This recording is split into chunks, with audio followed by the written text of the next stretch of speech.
Olá, querido e querida, seja bem-vindo ao movimento Consciência Hebraica. E hoje, no nosso Consciência Hebraica, é dia do nosso trabalho As Parábolas de Jesus.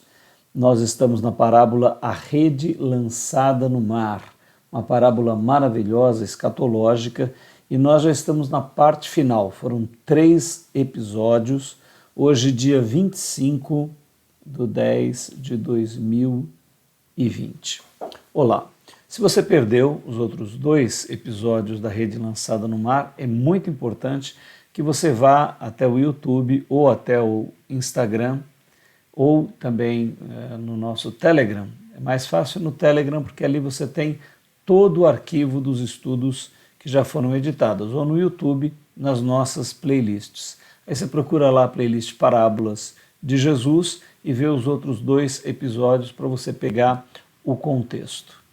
Então, vamos aqui para o nosso episódio de hoje, sempre dando aquela abertura que nós fazemos comentando sobre por que consciência hebraica, né? Nós falamos que das 4 potencialidades humanas, a essencial é a que tem qualidades excepcionais, ou seja, 4 expressões: consciência, arbítrio, vontade e amor, que nós só vemos no animal hominal.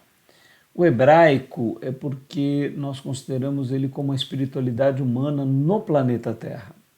Ah, sim, mas está relacionado a um povo. Sim, nós consideramos o judaico sendo mais local e o hebraico sendo mais universal, como a música clássica ou a filosofia. Nosso objetivo é apresentar um Jesus à hebraica, né? Ou seja, todas as escrituras foram muito influenciadas pela cultura greco-romana, pelo helenismo. O nosso movimento Consciência Hebraica procura buscar o olhar original de Jesus sobre a espiritualidade humana. Veja, porque as parábolas de Jesus são sem comparação na literatura e no pensamento universal. Não houve ninguém que enxergou tão longe em toda a nossa cultura humana no planeta, por isso ele permite uma viagem excepcional. E nós desejamos a você uma excelente viagem. Você vai pegar o nosso avião a jato e vai olhar as escrituras de um ângulo maravilhoso. Nós estávamos aqui vendo a passagem da rede lançada no mar. Como nós comentamos, se você não viu os outros 2 episódios, é muito importante que você resgate os outros 2 encontros. Porque a parábola da rede, ela envolve fatos que estão adiante do nosso tempo, descritos no Apocalipse, também nos livros dos profetas do Antigo Testamento. Na verdade, o Apocalipse ele é tratado nas escrituras hebraicas desde o Gênesis. O Gênesis já inicia falando de fatos apocalípticos, né? Mas eles estão mais concentrados em alguns profetas, principalmente no livro do Apocalipse e no sermão profético de Jesus. Então, o que nós vamos ver agora são outras passagens que vão reforçar a ideia que nós vimos na parábola da rede. Então eu vou dar um rápido resumo, para você que já assistiu é bom, para quem ainda não pegou, dá para ter pelo menos uma ideia. Nós falamos que o oceano, onde os peixes estão, representa o universo, e os peixes, neste cardume que a rede está apanhando, representa toda a vida humana no planeta Terra. Seres humanos que estão nascendo, vivendo, morrendo, e outra geração que se levanta e também morre. Recomendamos até Ezequiel 37, que fala exatamente do Vale dos Ossos Secos, uma profecia sobre essa dimensão da morte, onde os seres humanos estão aguardando numa determinada condição que a consciência hebraica revela muito bem. Aguarde. Nós teremos o curso A Morte e a Condição dos Mortos, num outro trabalho que nós estamos fazendo, um outro estudo chamado O Amanhecer da Consciência Hebraica. Ali nós vamos dar bem claramente como os hebreus veem a condição dos mortos e a própria morte. Então, esta rede lançada, a qual o peixe fica indefeso, ou seja, ele é apanhado em cardume por essa rede, é um processo mecânico do universo que vai levando as pessoas ao falecimento, né? Leva ao desenvolvimento, ao aparecimento na Terra, depois ao declínio e à morte. Então todos eles vão sendo apanhados. E aí é que nós vamos entrar em fases escatológicas, porque este final representa primeiro a minha morte individual, a morte dos que me antecederam, e a morte dos que ainda vão nascer. Todos vão nascer, vão se desenvolver, ninguém fica para semente, todos morrem, né? Então, esta rede lançada é uma rede que está em todo o tempo e que recolhe todos estes peixes. Então, representa primeiro a morte do indivíduo, depois a morte de toda a humanidade e, por fim, a morte do planeta e do próprio universo. Então, como nós chamamos isso? Chamamos de descriação, assim como houve a criação do universo, que surgiu no tempo, ele está tendo um desenvolvimento, terá um declínio e ocorrerá o seu desaparecimento, assim como o de toda pessoa humana. Mas a história para por aí? Alguns pensam que sim, alguns acham que tudo acaba em nada, mas nós temos a esperança da fé.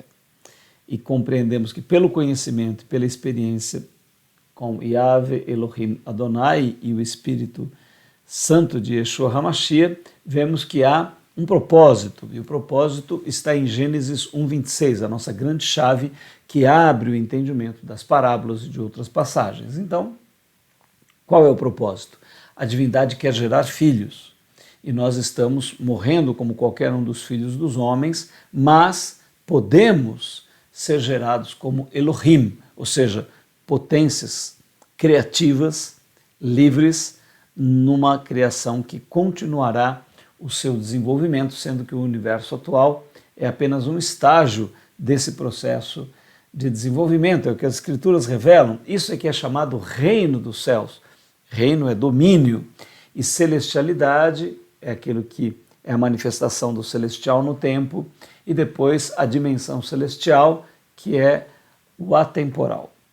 Então nós estamos indo em demanda do infinito, num processo evolutivo sem fim, para aqueles que se harmonizarem com a graça, com o amor, com a realização, aqueles que não se oporem à ética da vida.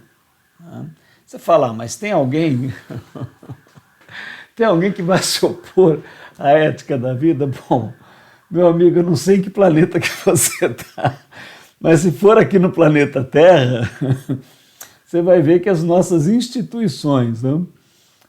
Você sendo brasileiro, meu Deus do céu, é só olhar aí para o executivo, legislativo, judiciário, né? E você vai ver como as instituições humanas estão num antifluxo, né? Numa posição antibiótica e não probiótica. Pouco se fala do Criador, pouco se fala de um grande propósito, e o objetivo é realmente muito dinheiro e muito prazer e muita vida horizontal, sem que haja quase praticamente nenhum olhar vertical em nenhuma das nossas instituições. E o ser humano individual, bom, só você pegar um desses programas da tarde aí, onde escorre sangue da televisão, e você vai ver diariamente a opção que os seres humanos estão fazendo, seja na classe mais pobre, seja na classe média, ou seja em classes muito bem posicionadas, instruídas, estudadas nas melhores universidades, inclusive no exterior, com mestrados, pós-doutorados, alguns falsos, mas de modo geral, pessoas que estudaram, letradas, não?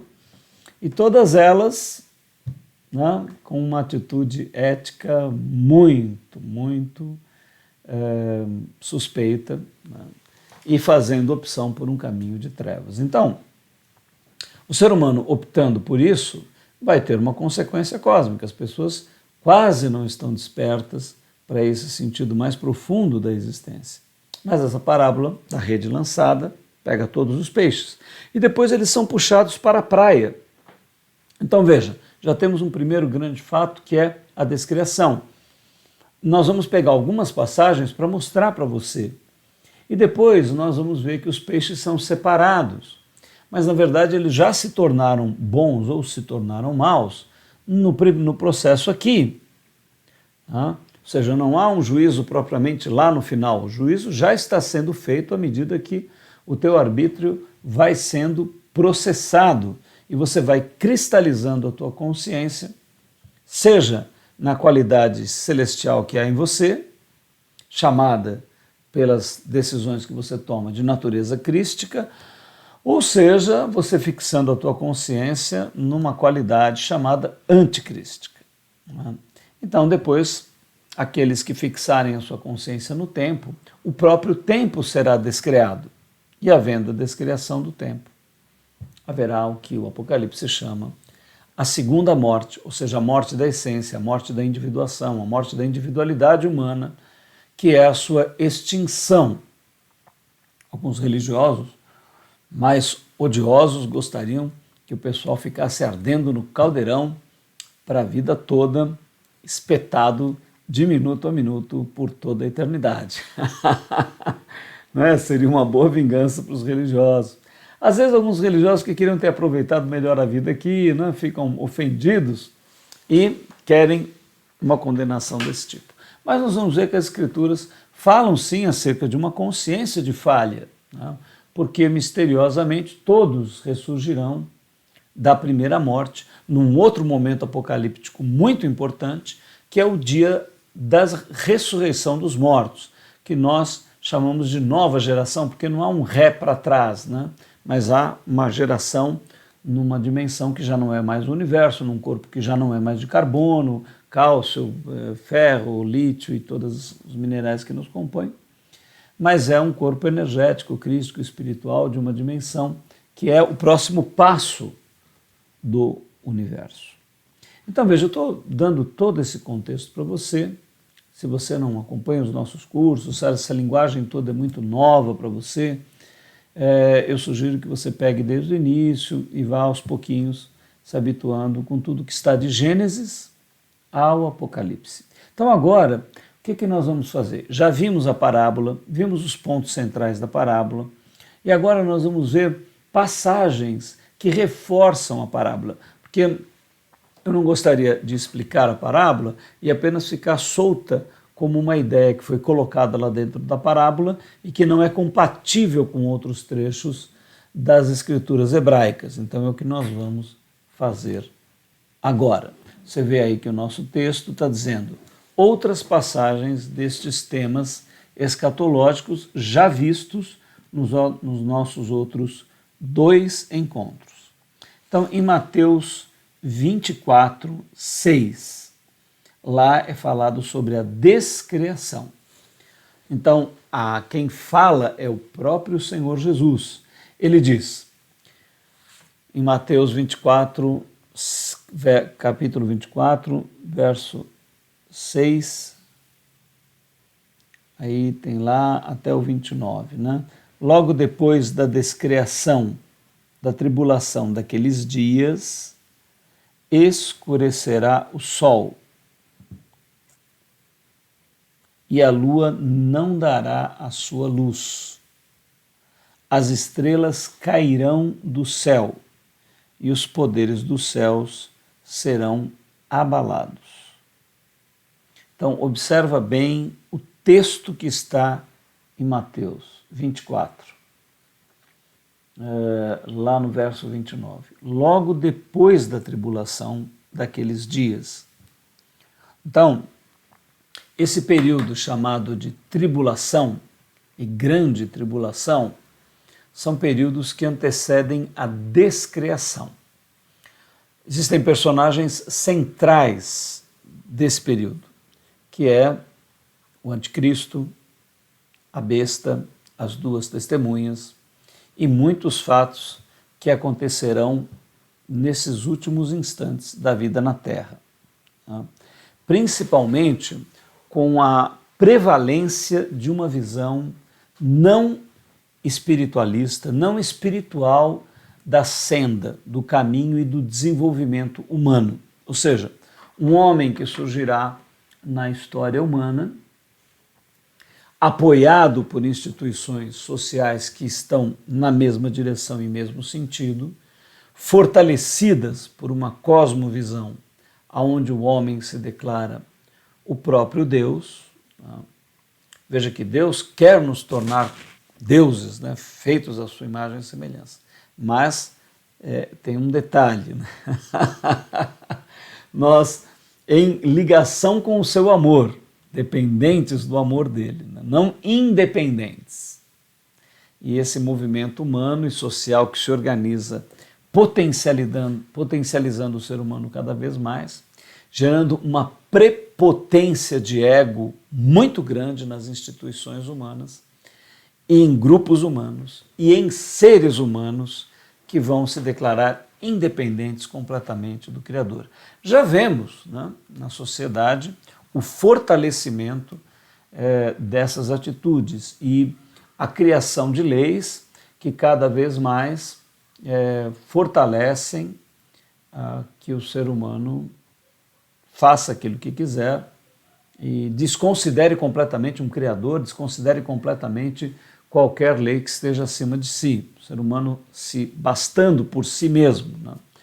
Isso é interessante porque nós não somos contrários a nada disso, no sentido de que a própria divindade, em última instância, está construindo todo esse processo, porque os seres humanos realmente devem ser livres para optarem aquilo que quiserem escolher, o caminho que quiserem escolher. O centro do processo divino é o arbítrio. Então, a humanidade vai tomar cada vez mais o seu arbítrio nas mãos e alguns escolherão o Criador e viver, morrer e evoluir por ele, e outros escolherão que não há Criador algum, que não há nada, que o ser humano se basta, alguns entendendo que não há nada que resulte do processo humano, que tudo termina em nada, e outros vão propor que não, o ser humano pode viver para sempre às suas próprias custas e realizar o seu ser como um Deus nesse universo. Vemos as instituições humanas vão em direção a esse passo, né? E aqui é chamado esse processo de grande tribulação e tribulação. Mas depois desse processo de soberba humano, de egocentrismo humano, de total independência do ser humano, o que está escrito? Escurecerá o sol e a lua não dará a sua luz. Ora, todos nós sabemos que se o sol não brilhar mais, acabou a vida na Terra. E se a lua não der a sua luz, é porque houve um desequilíbrio nos astros, ou seja, as estrelas cairão do céu, os poderes dos céus serão abalados. Aí eu pergunto para você, diante de uma passagem dessas, há mais vida no universo, ou vida na Terra? Ou o próprio universo se mantém em pé com as estrelas todas caindo do lugar, saindo do lugar? Então, isto é o que nós chamamos de descriação, não é nenhuma invenção da nossa cabeça. Mas você está vendo aí claramente o fim de todas as coisas que estão sustentando este universo que nós conhecemos. Ah, mas isso é uma figura de linguagem, né? Quando Jesus diz os céus e a terra passarão, mas as minhas palavras não. Não, ele não quis dizer que passaria, é apenas uma força de expressão. Bom, isso é para quem não entende, né? É para quem não quer entender. Porque, olha, a passagem aqui é claro, leia novamente a passagem comigo. Logo depois da tribulação daqueles dias, escurecerá o sol, e a lua não dará sua luz, as estrelas cairão do céu, e os poderes do céu serão abalados. Então, aqui é a descrição. Isso está em Mateus. Olha em Lucas 21:6.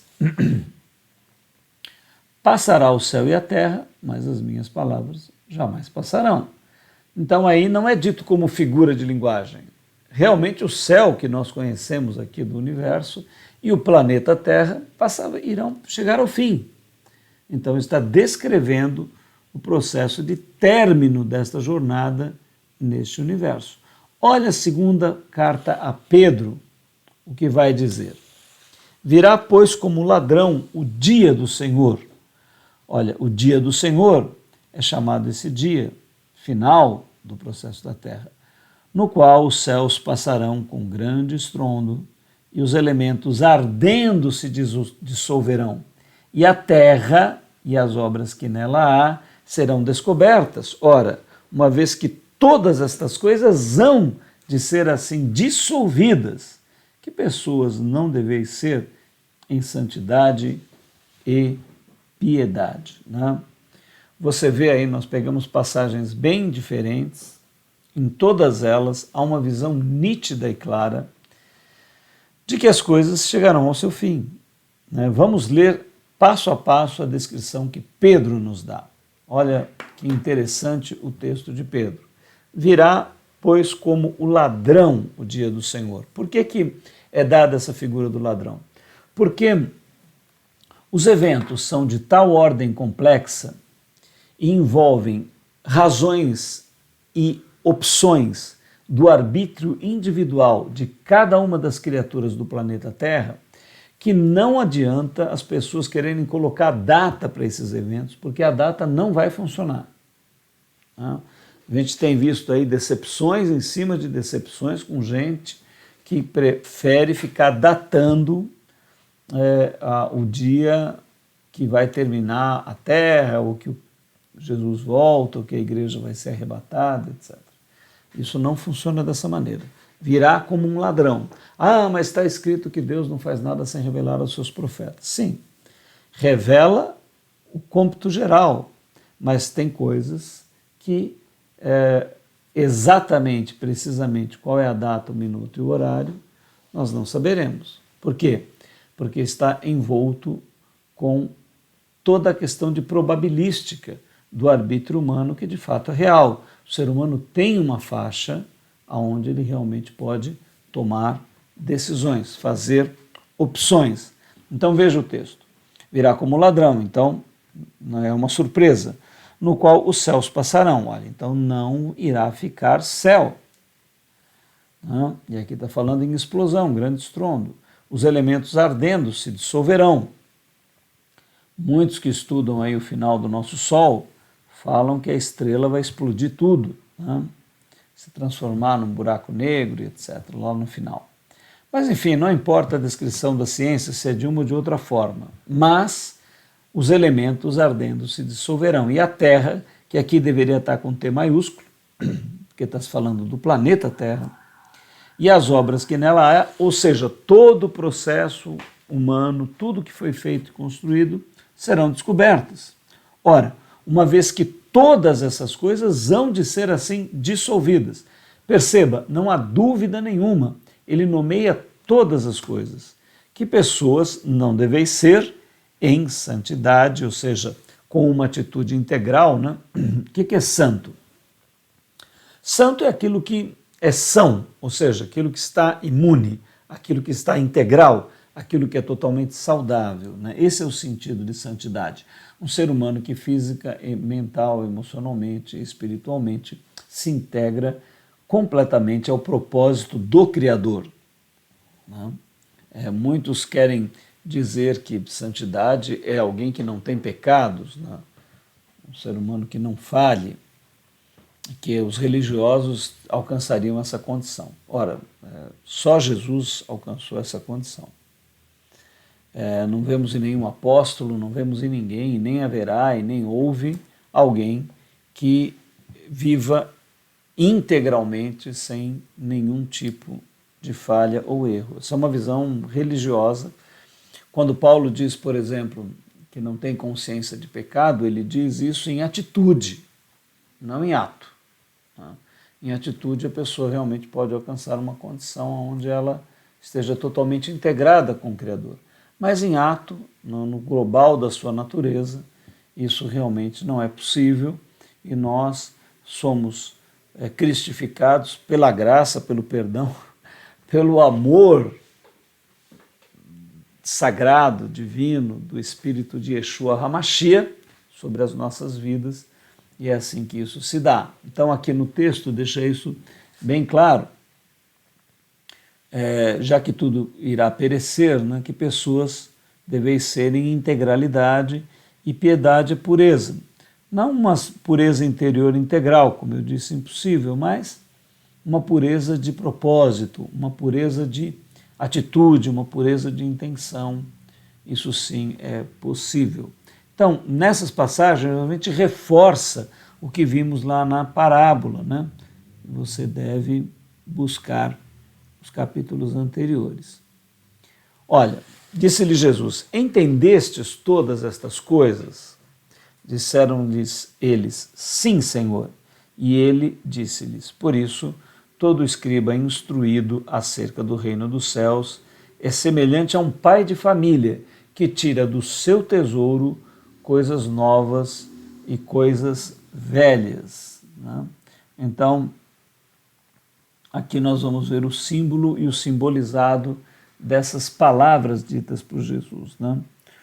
O entendimento aqui que Jesus está usando, o que ele quer dizer com este símbolo, né, do entendimento? É muito mais um símbolo de boa vontade e não de capacidade ou atitude. Escriba instruído, discípulos que adquiriram conhecimento. Pai de família, responsabilidade e liberdade diante dos compromissos. Seu tesouro, qualidade crística, Espírito Santo do Senhor Jesus.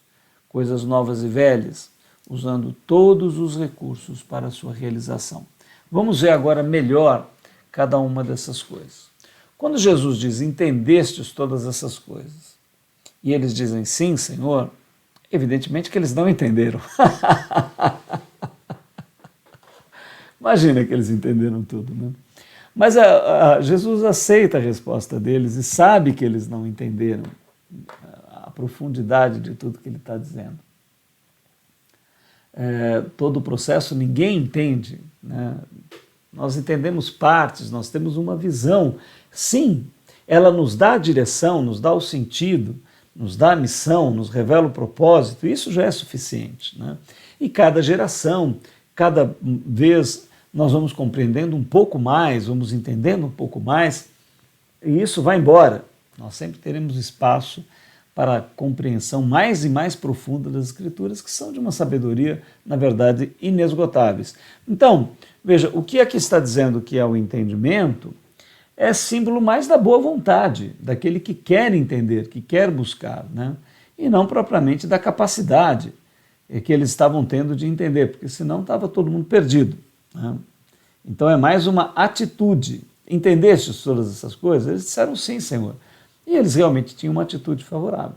Por isso todo escriba instruído, então ele está dizendo aqui, olha, vocês têm ouvido as minhas palavras, têm as Escrituras na mão, vocês precisam buscar instrução, né, conhecimento. Então é o que nós temos estimulado aqui no Consciência Hebraica, né?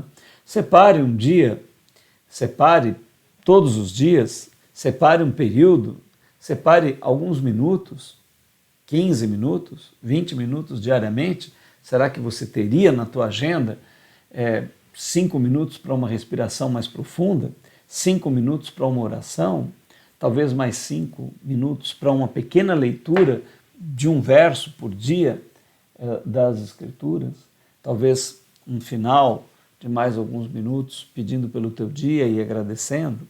Será que é tão complicado para as nossas 24 horas, 20 minutos? Será que a nossa agenda não consegue priorizar isso de forma alguma, né? Sugiro, comece com um dia por semana, depois amplie para 2, quem sabe 3, né? Procure se reunir com pessoas que desenvolvem a mesma fé, que estão procurando a mesma coisa, leia com elas, separe um período para uma reunião conjunta, coletiva, que é do ajuntamento, da eclésia, os discípulos juntos. Uma vez por semana, pelo menos, se ajunte com alguém para celebrar a espiritualidade. Faça todos os dias uma trajetória individual. Muito complicado? Muito difícil? É uma sugestão, né? Você fica livre para organizar a sua agenda da maneira como você quiser, mas é isso que está sendo dito aqui, ó. Todo escriba instruído, ó, discípulos que adquirem o conhecimento, que adquirem a graça, que que tem a vivência do Espírito, né? Então ele diz acerca do reino dos céus. Né? O que é o reino dos céus? Ora, o reino dos céus é a nossa realização à imagem e semelhança do Criador. Isso é o centro da nossa vida, né? Porque todas as outras coisas irão passar. Tua saúde, tua juventude, teu vigor, os teus bens materiais, tua esposa, teus filhos, família, todos os belos lugares que você pode viajar, todas as comidas caras e que você gosta, todos os restaurantes que você pode frequentar, todos os barcos, iates e ilhas que você pode comprar, não? Nada de errado com isso, não é? Nada de errado com isso. Mas, se isto apenas for o sentido total da tua existência, né? Se isso for o centro e ocupar integralmente a tua agenda, sugiro que você reveja o teu caminho, né? Você pode ter todas essas coisas, mas priorizando também o reino dos céus. Então ele diz assim, todo escriba instruído acerca do reino é semelhante a um pai de família. O pai de família aqui é simbolizado como alguém que tem compromisso, responsabilidade, né? Que assume uma situação onde contas, onde processos, pessoas dependem dele, né? Então, eu acho muito difícil que alguém se integre na espiritualidade crística, se isolando completamente de pessoas e não tendo relacionamentos, não exercitando essa atividade de vida espiritual de alguma forma. Ou seja, é muito difícil imaginar um discípulo de Jesus isolado, né, sem contato com ninguém, né, numa caverna aí separado da vida humana. É isso que está querendo dizer com pai de família, é alguém que se envolve. Não é propriamente alguém que case ou deixe de casar, que tenha filhos ou não, né? Não é esse o centro. Seja você solteiro, seja você casado, tendo filhos ou não tendo filhos, se você elege uma prioridade de realização espiritual, você assume uma família. Que família é essa? É a família crística, é a família de homens e mulheres da tua geração, que você vai encontrar pelo caminho. Gente que vai desenvolver um amor pelo Pai, pelo Criador, gente que vai andar junta, gente que vai realizar alguma coisa junta, que vão juntar recursos, que vão organizar trabalho, que vão organizar um curso, que vão se mover juntas para levar a mensagem, para tentar tirar pessoas do sofrimento, apoiar de alguma maneira materialmente, emocionalmente, intelectualmente, espiritualmente. Este é o sentido de eclésia, é o sentido de igreja. Não é uma instituição aberta com CNPJ, ou com 4 paredes, ou com título de pastor, obreiro enfim, bispo, diácono, e papa e padre, não é nada disso. Mas pode ser isso também, eu não estou criticando a organização eclesiástica de modo nenhum. Apenas estou dizendo que se você é um discípulo de Jesus, se você ama Yahvé, Elohim Adonai, o Pai Celestial, você vai ser um pai de família. Não dá para dizer que você está integrado ao Evangelho de Jesus sendo uma pessoa sem compromisso nenhum. Me desculpe, se você fez ou faz essa opção por algum motivo, por mágoa, por ressentimento, ou foi magoado por alguma igreja, enfim, você tem que procurar uma superação. Não precisa ser em uma igreja, mas se ajunte com algumas pessoas. Jesus diz que 2 ou mais já está bom, né? Se você tiver 2 ou 3, 4 que se juntem para fazer algo, você já está neste sentido aqui que é dito. Ora, o escriba é semelhante a um pai de família que tira do seu tesouro.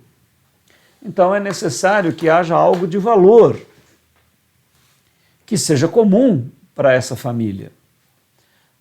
No caso, o nosso maior tesouro é a palavra de Deus e o Espírito do nosso Mestre e Senhor. Eu vou te dar o que está dentro dessa arca do tesouro. Ali tem as Escrituras, porque é ela que nos ilumina. Lâmpada para os meus pés é a tua palavra e luz para o meu caminho. E também o que está contido na presença de Jesus dentro de cada um dos seus discípulos. São o tesouro fundamental do reino. E ele tira coisas novas e velhas, ou seja, usando de todos os recursos para a realização do seu ser, a imagem e semelhança de Deus, né? Então, com isso nós finalizamos essa parte e agora eu queria pegar com vocês uma parte contextual. Eu acho muito interessante a gente pegar agora esse contexto que está logo após essa parábola. Normalmente nós não fazemos isso, mas nessa parábola em particular é tão rico aquilo que está depois da parábola que eu sinto que vale a pena nós vermos o final dessa parábola com esses textos. Então eu separei aqui para você e vamos fazer um comentário desse texto que está aqui, olha. A atitude humana diante da verdade, que está lá em Mateus 13, de 53 a 58. Né? A verdade é uma questão. Né? Muita gente coloca que é impossível que haja alguma verdade. Né? Bom, se não há uma verdade para mais de um indivíduo, há uma verdade para cada indivíduo. Seja como for, né? O teu encontro com a verdade, seja se for uma verdade só tua ou se for uma verdade de várias pessoas, ele é necessário. Pilatos fez a pergunta, né? Como bom romano, cheio de ceticismo e dúvida, e também cheio de misticismo, né? Eles eram muito supersticiosos, os romanos, né? Muito desconfiados também. Né? Então, aqui nós vamos ver uma passagem que vai demonstrar que há uma resultante do encontro do ser humano com a verdade. E não há um ser humano que não tenha encontrado a verdade durante a vida. Guarde isso. É impossível que alguém tenha vivido nesta vida, exercido o seu arbítrio, sem que tenha algum dia encontrado com a verdade e tomado uma atitude diante dela, como Pilatos tomou a sua atitude e como todo ser humano toma. Então vamos ver o que esse texto nos traz sobre isso.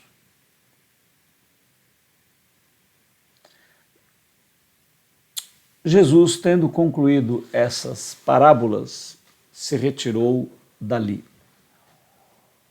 Você sabe que a gente vem de um contexto muito grande, né? De uma sequência enorme de parábolas que nós, inclusive, temos tratado aqui no curso. Jesus tratou de coisas profundíssimas em cada uma dessas parábolas e colocou, com todos esses textos, o homem diante da verdade. Então, agora, vai vir a consequência desse processo, né? Onde nós vamos ver ali. Ó. E chegando à sua terra, ensinava o povo na sinagoga, de modo que este se maravilhava, né? O povo dizia: de onde vem esta sabedoria e esses poderes milagrosos? Né? Então, perceba que a primeira afirmação é que eles reconheciam que havia um conhecimento extraordinário ali, algo incomum. E que também, à palavra daquele homem, fenômenos aconteciam, curas eram realizadas, coisas aconteciam e todos estavam admirados. Então, a verdade estava ali, se manifestando, e os homens se admiravam com ela. Vamos ver a continuidade desse processo. Eles dizem: não é este o filho do carpinteiro? Não se chama sua mãe Maria? E seus irmãos Tiago, José, Simão e Judas? Perceba que, logo após a admiração, começa a vir a indagação, a dúvida, dizendo, mas espera aí, nós conhecemos esse rapaz, nós conhecemos este jovem, este homem, sabemos de onde ele vem, conhecemos seus irmãos, ele é daqui da região, os seus irmãos estão entre nós. Então, o olhar para de ir para aquilo que eles estão sendo tocados para um outro aspecto da sua natureza. Você percebe aqui como há uma natureza crística no interior desta multidão, dessas pessoas, e uma natureza anticrística, como há dentro de cada um de nós. E diante da verdade, nós sempre temos dois impulsos. Maior ateu, maior niilista, maior cético, maior agnóstico, ele vai sentir esse impulso, um impulso de atração por Jesus, de admiração pelas palavras, pelo conhecimento, pelo estudo. Mas depois virá uma outra natureza, dizendo, mas espera aí, isso tudo já é conhecido, isso tudo já é falado, isso tudo já é dito. E é isso que eu estou querendo levar ao teu coração. É um autoconhecimento, que você avalie que há essas duas tendências dentro de cada ser humano. Vamos ver a continuidade deste texto. Olhe como o texto continua. E não estão entre nós todas as suas irmãs? De onde lhe vem, pois, tudo isso? E escandalizavam-se dele. Jesus, porém, lhes disse, um profeta não fica sem honra, senão na sua terra e na sua própria casa. Deixa eu dizer para você, aqui tem dois aspectos. Um aspecto é que Jesus está falando dele mesmo na sua terra, não sendo reconhecido, porque as pessoas, mesmo ficando admiradas, logo caíam para uma visão de interrogação, de dúvida, e ali permaneciam e ficavam dizendo que conheciam aquele jovem, a família dele, que como é que ele poderia ter tanto conhecimento assim, se ele nasceu por ali, isso não era possível. Então os pensamentos já foram alterados. A admiração acerca do que ele estava ensinando e também os sinais que ele tinha feito foram trocados dentro dessas pessoas. Elas iniciaram com uma admiração, com um toque, e depois decaíram para a sua natureza. Então veja, este profeta que não tem honra a não ser fora da sua própria pátria, também pode ser o interior humano, porque no nosso interior humano nós temos, dentro da nossa pátria, nós temos uma natureza diabólica, uma natureza terrível que põe tudo em xeque, em dúvida, e que sai do caminho da fé, que é do conhecimento e da experiência com o Espírito de Yeshua, e vai pelo caminho dos nossos olhos intelectuais, mas não que a intelectualidade seja ruim, ela é necessária, mas há uma intelectualidade crística e há uma intelectualidade anticrística. Há uma intuição crística, uma intuição anticrística. Tudo é bom e tudo pode ser ruim também. Mas o que está prevalecendo aqui diante disso tudo é o decaimento, né? Para uma frequência anticrística, aonde eles vão passar a rejeitar tudo que está sendo dito pelo Messias e o próprio Messias. Veja como o texto está dizendo, estavam se escandalizando nele, né? E Jesus disse, olha, um profeta não fica sem honra, senão na sua própria casa. Então o problema, deixa eu falar para você, o problema não está fora da tua casa, o problema está dentro da tua casa. Ah, mas a pessoa me magoou, a igreja tal, a religião tal, e por isso que eu não gosto, por isso que eu não aceito, por isso que eu não vou. Não. O problema não está fora. Se eles te magoaram, se você ficou ofendido, se eles te fizeram perder a vida, tempo de vida, recursos, né? Você avança continua o teu trajeto interior, porque senão você dentro de você estará tomando o pior caminho, o caminho de uma não realização, o caminho de um abandono daquilo que você a princípio se admirou, que você se encantou, que você defendeu. Essa multidão no começo estava admirada com Jesus, estava contente, alegre pelo que ele falava, vendo sabedoria nas palavras dele, vendo sinais, dando glória, glorificando ao Pai Celestial por tudo que eles viam. E terminaram em um ceticismo muito grande, aonde tudo aquilo entrou numa geladeira da sua intelectualidade anticrística, vazia, e que tem um final muito triste. Não pode ter um final que seja harmônico, não? Infelizmente. Então, o nosso encontro com a verdade pode ter esses dois resultados. E não fez ali muitos milagres por causa da incredulidade deles. Então você veja, Jesus tinha poder, mas também era necessário um campo onde ele pudesse expressar o seu poder. Mesmo assim, o seu poder irradiou e ainda alguns creram e ele pôde fazer alguns sinais. Mas, imediatamente, o anticlima todo retirou a condição de que ele fizesse muitos sinais. Então, nunca e jamais a fé será imposta a você.